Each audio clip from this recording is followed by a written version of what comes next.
E aí, turma, como vocês estão? Espero que bem, espero que esteja tudo certo aí nessa quarentena. Seguinte, eu tava conversando com alguns alunos e alguns vieram perguntar a respeito da Olimpíada Brasileira de Biologia que a gente realizou antes disso tudo, né?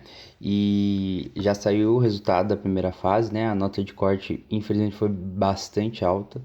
Ela foi 21, ou seja, a pessoa precisava acertar pelo menos 21 questões para conseguir passar na segunda fase. Na nossa escola não teve ninguém que passou, porém, mesmo assim, né, eu resolvi fazer esse vídeo corrigindo. A ideia é que o vídeo ele seja bem curto e bem resumido mesmo, né, sem muitos aprofundamentos.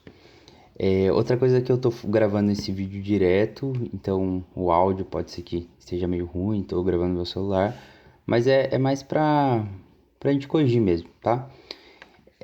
Aqui tá a prova, eu vou deixar aí na descrição o link da prova, assim como do gabarito, se vocês quiserem, tiverem curiosidade de pesquisar mais depois. Existem vários vídeos aí no YouTube mesmo, falando da correção detalhada, né? Mas são vídeos assim bem longos, então a ideia não é essa, é fazer uma coisa bem curtinha. E vamos começar então, para conseguir ser curto. Logo na primeira questão, por coincidência ou não, né? Ele falava sobre a Covid, né? Aliás, o Covid-19, que é o vírus causador da coronavírus, né? Da doença. A primeira questão, ele perguntava qual era a característica desses organismos, né? No caso, os vírus. A principal característica deles é não possuir metabolismo próprio, ou seja, a questão correta seria a questão D, porque o vírus é aquele negócio, ele não tem célula, então muitos nem consideram ele como ser vivo. Para ele ter seu metabolismo, ele precisa estar dentro de outra célula. Por isso que a gente considera ele como um organismo, um parasita, aliás, né? Um parasita intracelular obrigatório. Significa que ele tem que dar dentro de outra célula para conseguir ter o seu metabolismo funcionando.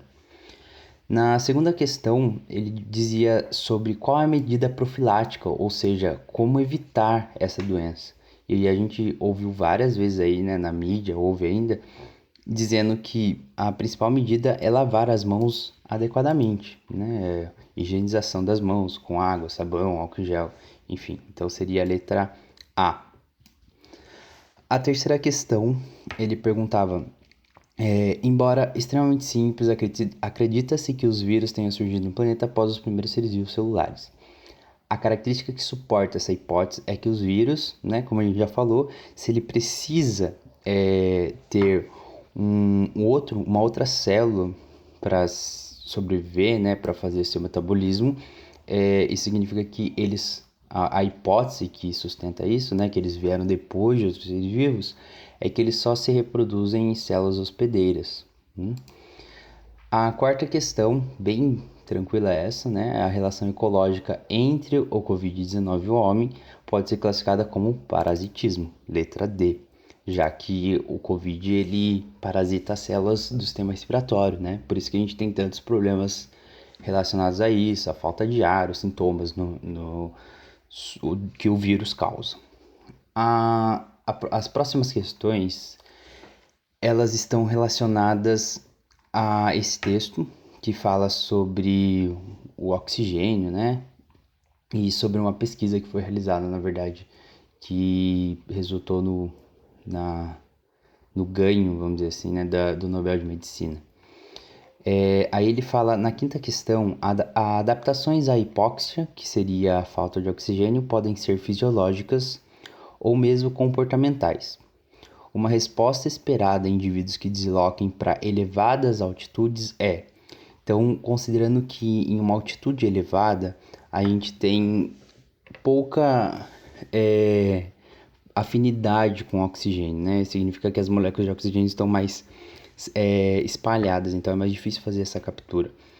Isso significa que quando uma pessoa está numa altitude elevada, ela precisa aumentar a produção de eritrócito. Eritrócito também é conhecido como hemácia ou então como glóbulo vermelho. É ele que faz, essa célula que faz a captura de moléculas de oxigênio, por exemplo. A sexta questão, ela fala assim, ó, eles, né, cita um trecho da reportagem da Folha do Estado de São Paulo, aliás, né? Eles descobriram que as células sofrem alterações nas expressões dos genes quando há uma mudança no nível de oxigênio ao redor deles. Aí a pergunta, né? Esse fragmento de texto refere-se à expressão diferenciada de genes em resposta à oxigenação dos tecidos. A diferença na expressão gênica pode ocorrer por... E aí, a alternativa certa aqui seria esse splicing alternativo. O splicing é um processo que acontece onde fragmentos do RNA, eles trocam, né? Eles pulam de um lado para o outro, assim, né? Isso causa, né? A consequência disso é a diferença na hora de produzir, durante a tradução do código do RNA, os aminoácidos. E isso, a diferença, né, a ordem dos aminoácidos vai fazer toda a diferença na hora que for produzir a proteína. Então, se você tem uma sequência de aminoácido X, vai ser uma proteína tal. Se um desses aminoácidos trocam de lugar, vai ser uma proteína totalmente diferente. E isso faz com que aconteça essas alterações aqui, né, durante o que ele cita no texto. É um processo meio complexo, é difícil explicar assim, mas é a letra D, tá?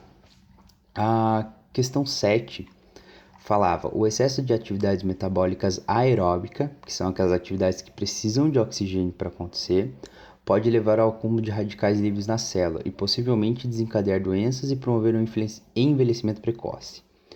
A organela celular envolvida diretamente no combate de radicais livres é a, e daí seria o peroxissomo, que é a organela responsável por fazer essa desintoxicação da célula. A gente compara o peroxissomo às estações de tratamento d'água, por exemplo, na cidade, né? Ela que faz essa limpeza, vamos dizer assim, da célula.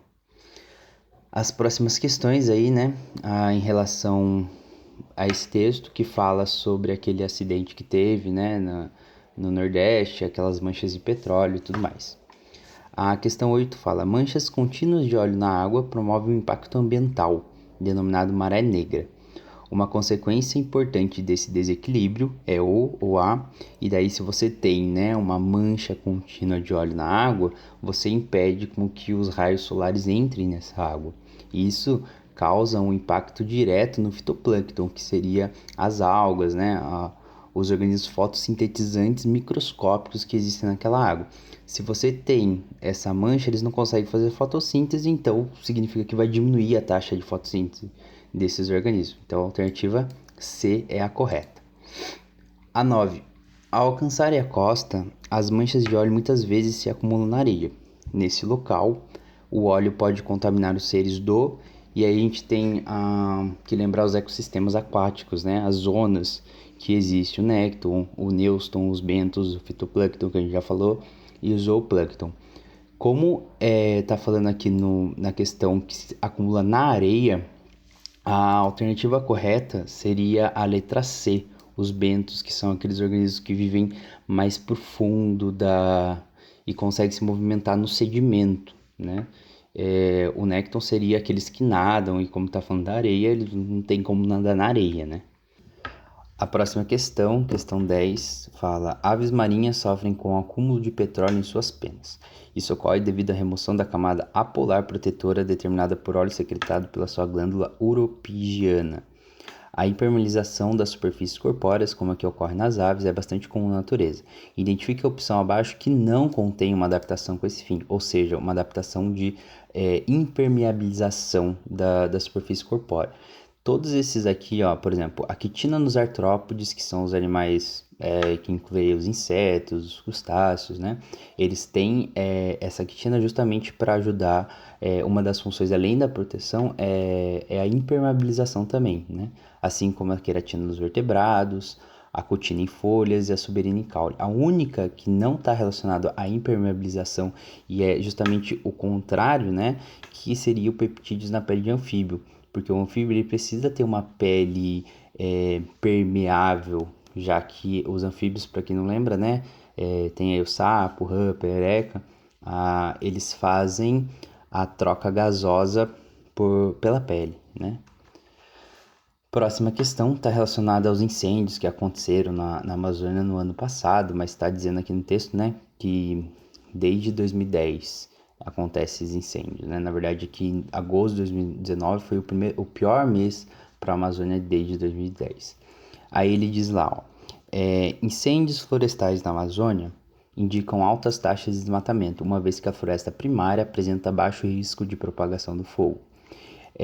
Floresta primária é aquela primeira, como o nome diz, né, a primeira floresta que vai surgir, os organismos mais que produzem muita fotossíntese, eles vão dar uma base para os outros organismos virem e formarem uma coisa mais complexa, um ecossistema mais complexo. Então, o baixo risco de propagação de fogo acontece por conta da umidade de ar e do solo, já que você tem uma floresta menos densa, por ela ser primária. Isso significa que você tem menos espécies, então a umidade é maior tanto do ar e do solo. Isso dificulta a propagação de incêndio, por exemplo. 12. A diminuição da cobertura florestal pode trazer impactos econômicos severos. A elevada evapotranspiração amazônica está diretamente relacionada à produção de... Então, a elevada evapotranspiração, essa palavra aqui significa a transpiração feita pelas plantas, né? Quando elas liberam água através de suas folhas, por exemplo. E isso está muito relacionado à produção de soja e milho no centro-oeste, né? Isso porque, graças à evapotranspiração, acontece a formação de chuvas, e aí essas chuvas vêm lá do norte para nossa região e para as outras regiões também, né? Ela é considerada uma grande fonte de chuva, vamos pensar assim. Próxima questão. A floresta amazônica é um exemplo de ecossistema estável que chegou ao máximo de desenvolvimento para as condições climáticas locais. O processo de transformação de comunidades ao longo do tempo denomina-se, e daí a gente tem o processo de transformação de comunidades, lembrando que comunidade é o conjunto de diferentes tipos de população. Então, quando você tem vários organismos de diferentes espécies interagindo entre si, e esse processo que vai mudando, né, o ecossistema é chamado de sucessão ecológica, certo? Próxima questão, questão 14. Embora queimadas amazônicas sejam consideradas perturbações da biodiversidade local, em outro bioma brasileiro elas podem atuar no ciclo da matéria, diminuição da competição, e acabam por aumentar a biodiversidade. Esse bioma é e aí a gente tem o bioma que tem um incêndio com uma coisa importante para ele é o cerrado, que é um bioma mais seco, né? Mas não chega a ser tão seco quanto a caatinga. É um bioma de transição entre a Mata Atlântica, a caatinga, e tem também um pouco de transição entre o Pantanal e a própria Floresta Amazônica. Aí, continuando, a gente tem esse texto que vai servir como base para a gente responder as questões 15 e 16. Essas questões elas estão relacionadas à genética, principalmente ao sistema ABO, né, ao sistema sanguíneo. E aí ele fala aqui nessa situação que existe um cara, uma novela, que ele é do tipo A positivo, né, o Álvaro, no caso, ele é do tipo A positivo, e a mãe, né, a esposa também é do tipo A positivo. O problema é que eles têm um filho B positivo. E aí, mesmo que esse caso, o Álvaro e também a Verena fossem heterozigotos, ou seja, tivessem lá, não sei se vocês vão lembrar, Izão A e Izinho, os dois, não teria como eles terem um filho do tipo B. Só teria como eles terem um filho do tipo B se um deles tivesse o gene Izão B. E aí poderia ser, no caso, né, o Álvaro aí, considerando que a Verena tem o tipo de sangue A positivo, o Álvaro, ele poderia ser do tipo B, né, e aí teria um filho do tipo B, ou então do tipo AB, que também poderia resultar um filho do tipo B.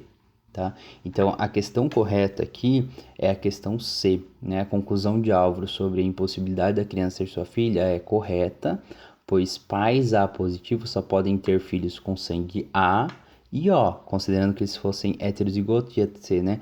Izão Izinho, Izão A Izinho, Izão A Izinho, e aí junto os dois Izinho fica o sangue do tipo O. E aí poderia ser positivo ou negativo, porque se os dois fossem heterozigotos, né?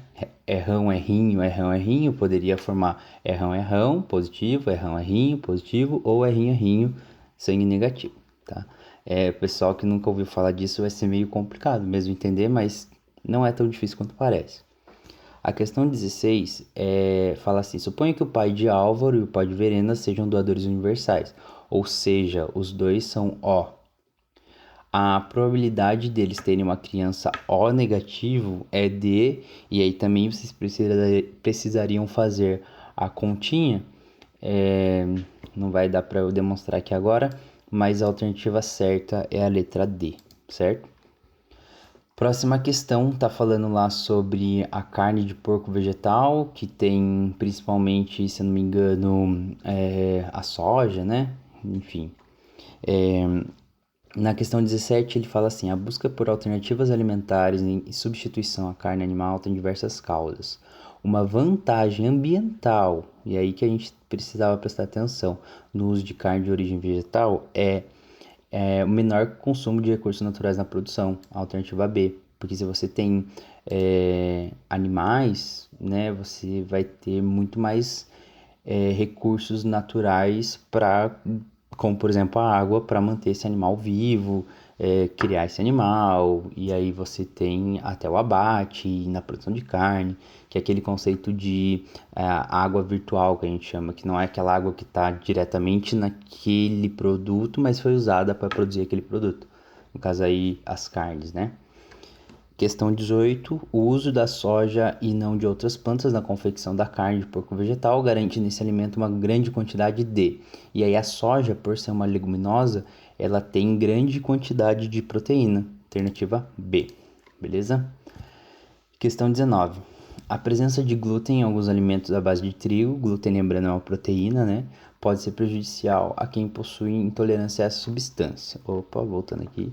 A chamada doença celíaca é uma predisposição genética de uma reação ao glúten, que provoca uma resposta inflamatória que, dentre outros sintomas, diminui as vilosidades intestinais. Vilosidade intestinal é aquela membraninha que fica, né, nas células intestinais que aumenta a absorção de nutrientes. Se a pessoa não tem essa vilosidade, né, ou tem uma diminuição dessa vilosidade, ela vai ter, por consequência disso, uma menor absorção de nutrientes, tá?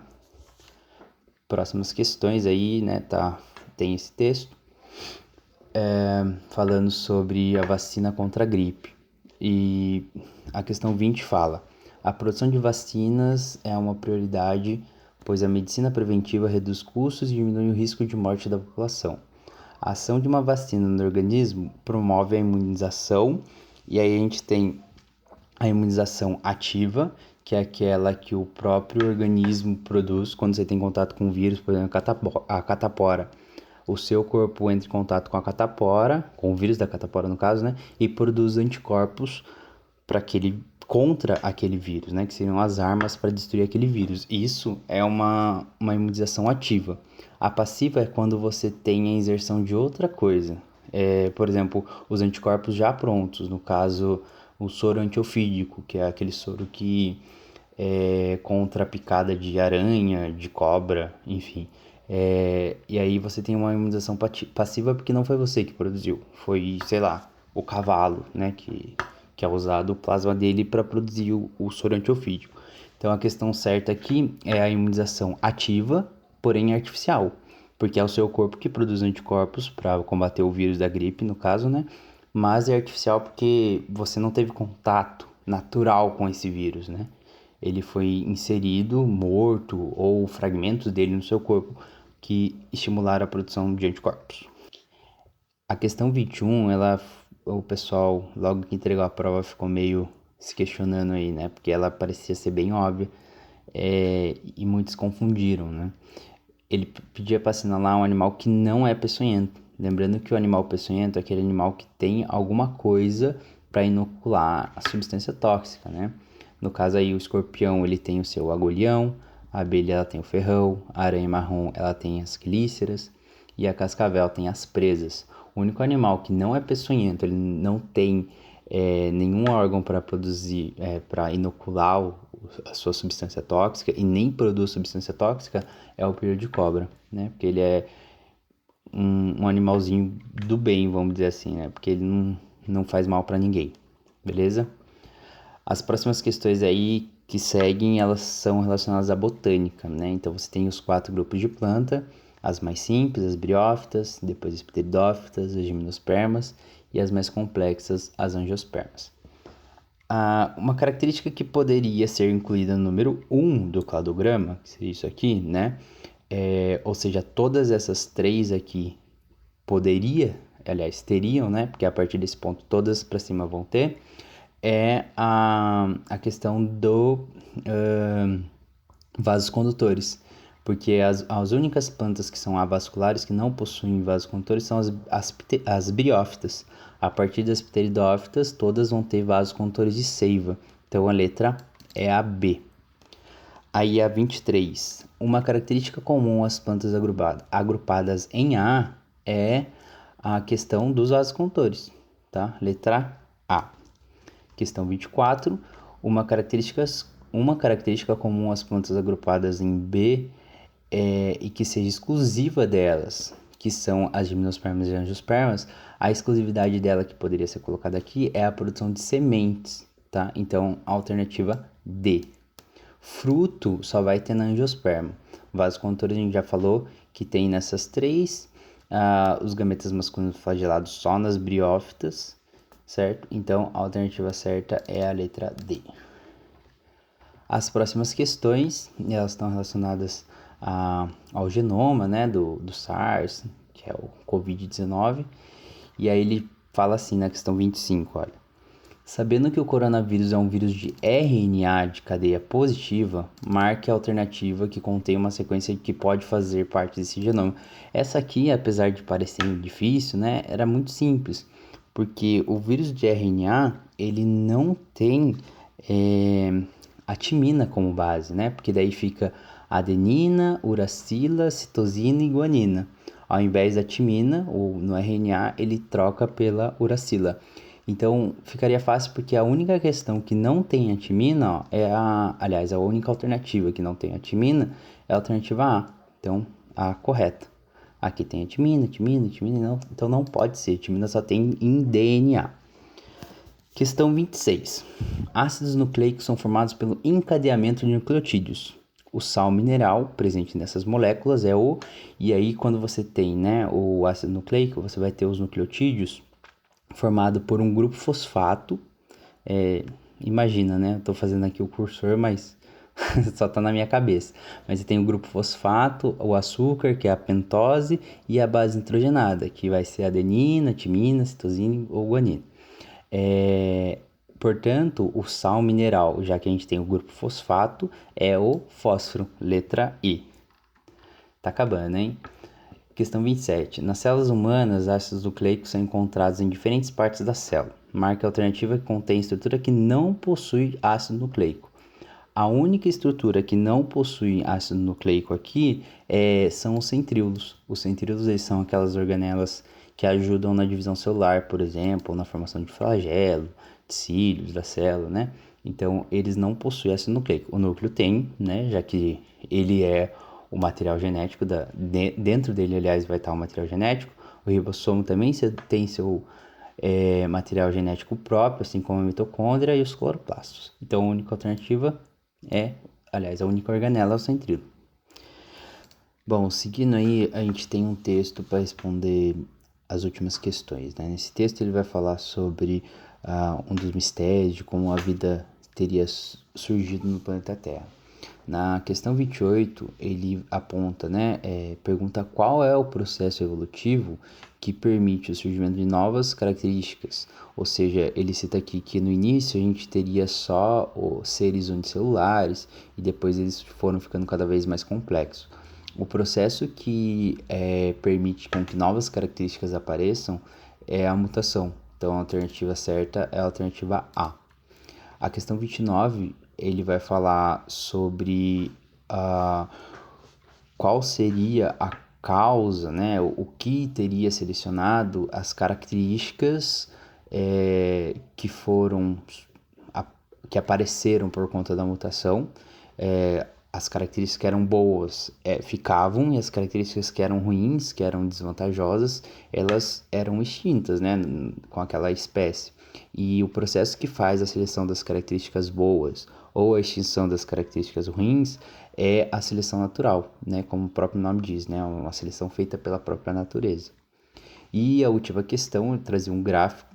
Nesse gráfico a gente tinha a quantidade de oxigênio, né, da atmosfera em decorrência do tempo. Lembrando que esse tempo está em bilhões de anos. E aí ele pergunta o que seria esse evento 1 há 3,6 bilhões de anos atrás e o que seria esse evento 2. O evento 1, a gente precisa lembrar que a vida surgiu aproximadamente há 3 bilhões e meio de anos atrás, né? Então, esse evento 1 provavelmente seria a origem da vida, né? E aí a gente fica entre a A e a B. O evento 2 seria a origem da fotossíntese ou a origem da respiração aeróbica? A origem da fotossíntese, ela seria um pouco antes, né? Porque a gente tem um aumento da taxa de oxigênio antes desse 1,6, desse evento 2 aqui. Então, provavelmente depois que tinha oxigênio, já era possível fazer a respiração aeróbica. Então, a alternativa certa aqui é a alternativa B. Beleza, pessoal? Então, é isso. Essa foi a correção. Ficou um pouco mais longa do que eu esperava, mas espero que ajude. Vocês não tem muito o que fazer mesmo, né? Então, vão ter tempo de assistir esse vídeo. Espero que vocês tenham gostado. É uma coisa nova, eu também tô aprendendo a mexer com essas coisas. Eu tive que gravar várias vezes aí, né? Os áudios e os vídeos. Mas é isso, tá? Espero que vocês fiquem bem aí, se cuidem de que vocês gostam aí, de quem tá perto de vocês. E logo, logo a gente se vê. Sei que vocês estão com saudade, né? Apesar que seja difícil de admitir, eu sei que vocês estão com saudade. Lá no fundo estão com saudade da escola, dos amigos, né? Principalmente dos amigos. Mas é isso, tudo bem? Então, um grande abraço e até mais. Tchau.